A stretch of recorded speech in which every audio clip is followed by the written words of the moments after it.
My name is Fareesha, and I would like to share with you a little bit about my journey to tourism industry. I worked last 7 years in this industry, so I would like to share a little bit with you how I became and how my interest got into this industry. I am from a middle class family. I have got 6 members in my family, and luckily I'm the youngest. My father passed away when I was 3 months old. My elder brother was 15 years old. So my mother, she had very hard time to look after 6 of us. But I tell you, she is a brave lady, and she is my legend today. Because from her I learned a lot to strive in this life, this world, because she became my sample. Just to tell you a little bit about that, at times I remember that she used to cook rice and put on each of us plate, and she will put salt water in 2 bowls, and she would say that this is Gardia and this is Riha. Think about it and then you eat. This day will never come back again if you study well and if you achieve something in your life, and these days will be very short and it will go away from your life very fast. This is very true, because no matter how hard it is to live like that, with her love, with the family's love, we had a very sweet childhood. I never felt that it is hard to live that life because the caring and the love we had. That is a little bit about my childhood. And I studied from EPS school, and I was very proud to be a past student from that school because it taught me a lot to learn, to live, and to go forward in that school. After that, I wanted to do +2 because my dream profession is to become a doctor. So we used to play a lot. I become a doctor. We prick needles to my brothers and sisters, and lots of fun. So that was my dream profession, but I was unable to go abroad to study on own. We could not afford to do that. So, and then I heard that there is an All India medical examination, something called, where if I pass and if I get a high rank, I will be able to get scholarship then and there. So thinking of this, I went to do my +2 in India. After first year, I was told that foreign students cannot participate in this exam. So, but I didn't lose my hope, though. So I completed my 2 years, and then I came back to Mali. My brothers, they wanted to mortgage the house and send me for my MBBS.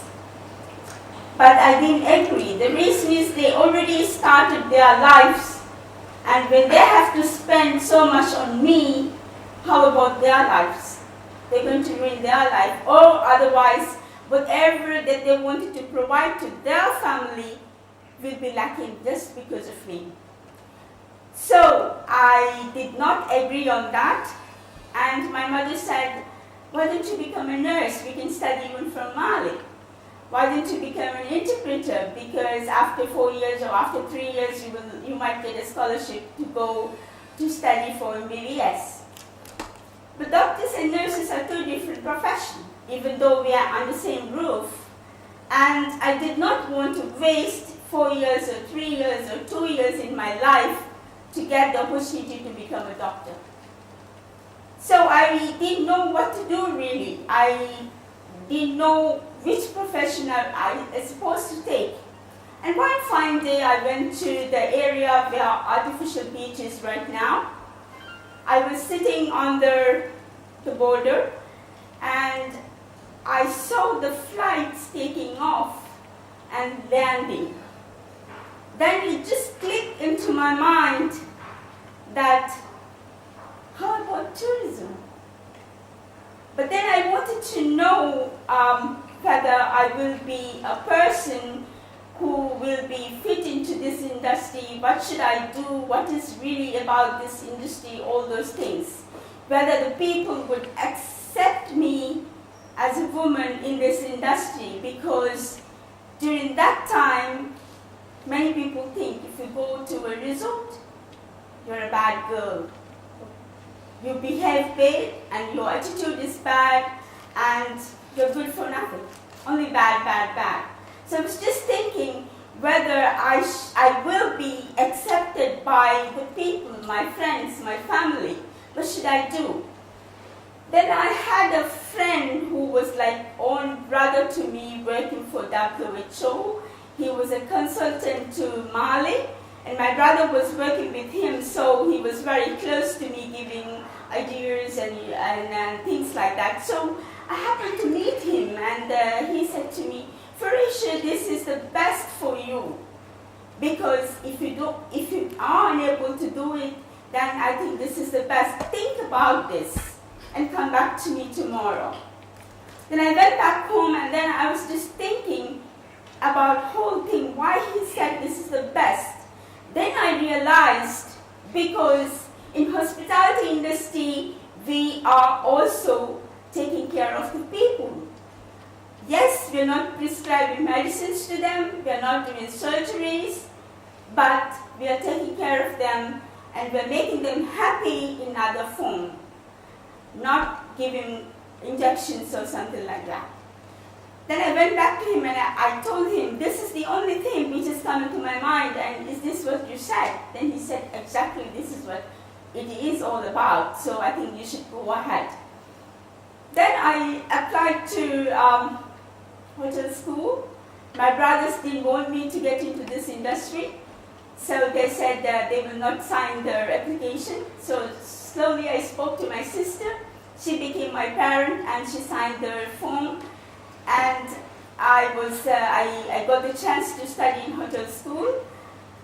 And after that, on the graduation night, we finished the graduation about 11 o'clock, and 5 in the morning, I got the chance to start working in a resort called Paradise.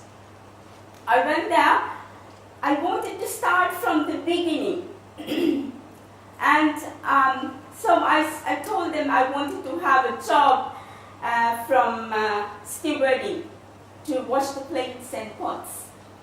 They said, you are overqualified. We don't have a job for you in that area. We will give you a job in housekeeping as a housekeeping supervisor. Anyway, I started to work because I didn't want to say no, because I believed in life, whichever job that you do, if you put your heart onto it, even though when you get your real dream job, that will benefit you. So I started working as a housekeeping supervisor for 4 months, and one fine day I got a call from Banyan Tree. Operation manager said, Fareesha, we have been looking for you last 4 months, where have you been? And we really want you to work for us. I said, already I just joined, it's only 4 months, I cannot be going like that. He said, come and have a look. You don't have to work here, you just come for 1 day and have a look. I went there, and when I got into the jetty, I felt something different, because the hotel manager was there, a child was there, all the department heads were present to receive me. I was just thinking, this is something different. I should learn from them and I should work for them. And luckily I got permission to leave from Paradise and come back to Banyan Tree. I was there and I told them specifically I wanted a job in stewarding. I wanted to work for washing plates and pots, and they gave me the chance, and in 2 years' time I became the restaurant manager. Starting from mopping the floors and washing the plates and things like that. After 2 years, I wanted to have a different management, to learn something different. But then while I was there, I met the Meridian owners. They came over Banyan Tree for a dinner and they met me and they said, if you ever wanted to move to another hotel, please come back to us. When I finished my contract from Banyan Tree, I went to the Meridian. I was the first Maldivian being hired to the Meridian. And I'm really proud because being a woman and also being a Maldivian, I was the first staff being hired. And I worked there for 1 year. After 1 year, they had to leave, unfortunately, Maldives. But they did offer me a job in Seychelles. But that moment, I was called by Suneva, Sixth Census that time, and they asked me to work for them there. So I moved there. I was the first lady, first woman started to work in Suneva, Maldivian woman. I was the first Maldivian woman for Banyan Tree. And I thought when I started to work, I will never lose my dignity being a woman. My target and my goal is achieve something in the profession, not to lose the name, not to lose the religion, not to lose the dignity of myself. And I try to maintain that even today. And I started working there in Sixth Census Suneva. I was there for 8 years. When I left from there, I was the food and beverage director. And I don't know whether there was another woman before me who got that post in Maldives. I don't know really. Everybody used to tell me that I was the first woman who holded that F&B post. And being there in 8 years, I got the chance to study in abroad. I was in London, Pakistan. It's a very famous hotel. I also got the chance to study from Switzerland, Paris, Lausanne, and Jungfrau. I also got the chance to study in Mauritius, Lotus Rock, and also from Bangkok, the Pavilion. What I wanted to tell you today is, in all those countries where I have been to study, made me really proud, not because of the education, because they have taken me as a Maldivian woman. They have taken me as a Maldivian. This made me really proud. I give you 2 examples because Mr. gave me only 15 minutes. I have to be very hurried. In Mauritius, I was supposed to do in that week a manager's job in a 450-cover restaurant. I was standing at the door with the general manager and the restaurant manager because I was doing the training that time. And it's very strict because you cannot really move and make fun, and ease and all these things. You just have to be really stand by in a very professional manner. And I started to hear my name, somebody calling Fareesha. And the GM said, Fareesha, somebody is calling you. I hear that. I said, I'm also hearing that. And slowly the sound came close by. And somebody came running and then hugged me from behind. It took 10 minutes for the sound. And then came and hugged me from behind and said, you little Fareesha. And this was a guest actually I looked after in Suneva Fushi. Jim was there, 450 covers packed sitting at the restaurant. But she told, this hotel is fantastic. It's very nice, but not same as what Fareesha gave to us. And I was really proud to hear that. I was really proud to be a Maldivian. I was really proud to be a Maldivian woman, to hear something like that from them. And ultimately, when I finished my training period there, they did offer me the job to work for them. But then again, just because they offered, I didn't want to betray my company, present company, so I came back to Senegal to serve them again. And in Switzerland, I had an experience that a couple who was supposed to go for a wedding, and the difficult time which they had, which was unable to sort it by their F&B team there, was sorted by me, which credited to me that they have given me 4 days a week to work, 3 days off, and a bigger post, which is actually bigger than my superior there.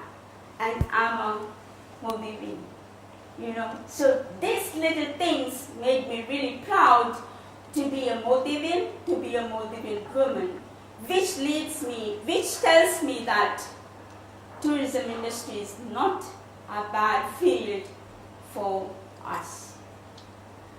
Now, to talk about that, I served 13 years in resort life and also outside of Maldives. And after 13 years, I decided to have a baby. Then obviously I had to settle down in Mali. I settled down in Mali. Last 7 years I've been in Mali. But in 7 years I never went away from this industry, because then I started to work in Mali city hotels. Now presently I'm working with Somerset Hotel. I started with them with the foundation, and with me only the hotel came up, and last 4 months hotel is doing excellently good, and I'm very proud to say that we are holding 90 to 100% occupancy last 4 months, which is a real great achievement.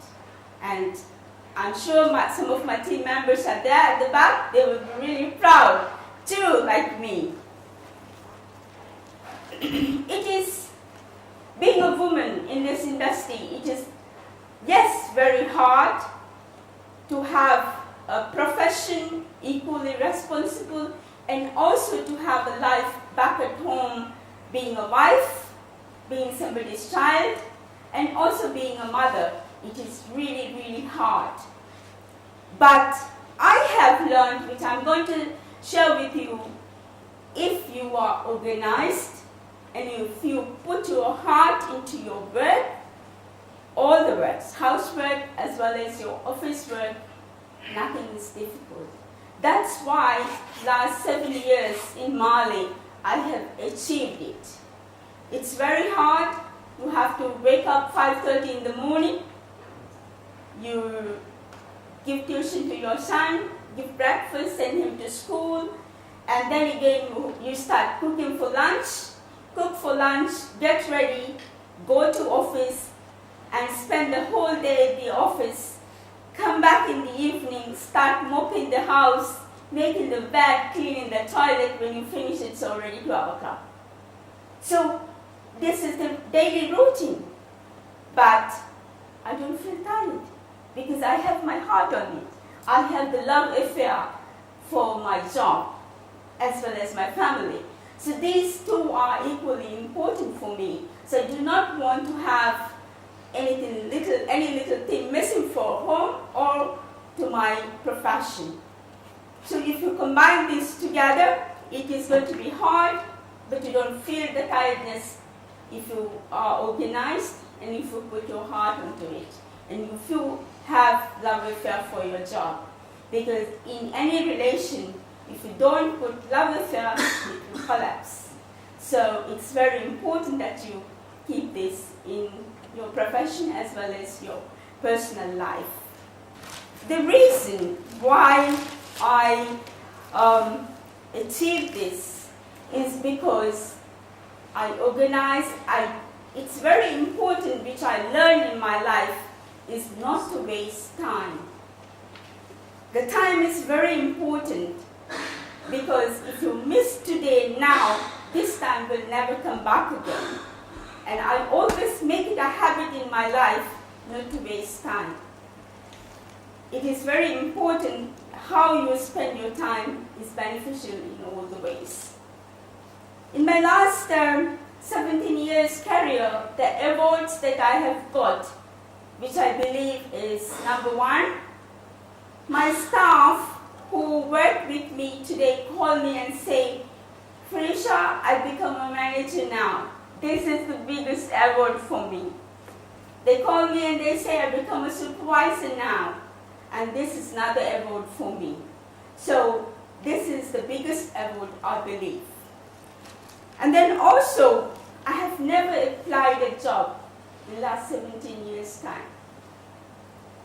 Because I work very hard, put my heart onto it, and I show people that I'm doing it from my heart. So always I get the opportunity, people call me for that.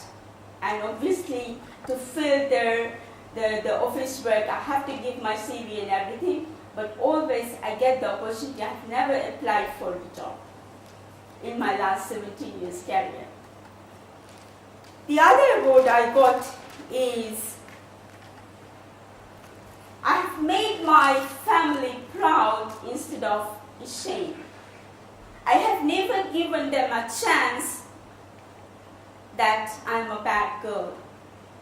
I have never given them a chance to feel that I behaved bad at the results.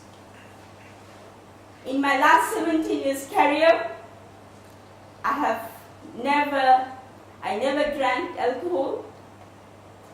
I never used any bad thing. So I don't think I'm a bad girl. And my parents never heard that I've been a bad girl. So that is a real award for me, which I have achieved, I think. And also, I think being independent is not an award. Because you don't have to wait until your husband gets the salary. You don't have to ask from your parents or from your family members, can I have 100 rupiah? I want to go for a coffee. You don't have to ask. I'm independent. I earn. And I help my family together with my husband. And we try to make a fruitful family together. Before I finish up, I would like to say that for me to achieve this target, it's very important that I mention this. My mother is very helpful. As I said, always guided me the right path. My husband is very helpful. If I had to stay overnight at the hotel because of the business, he will understand that. If I happen not to answer his calls, he will understand that. And also, so he supported me a lot. Also, all the bosses, they've been always very helpful and very, very good to me, always guided me the right path.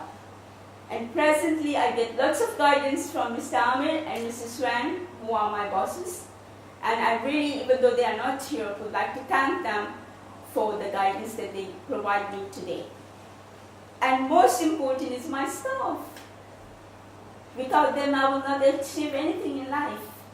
They've been very, very good. They understand me. They listen to me. At times, I have to say things in really hard voice.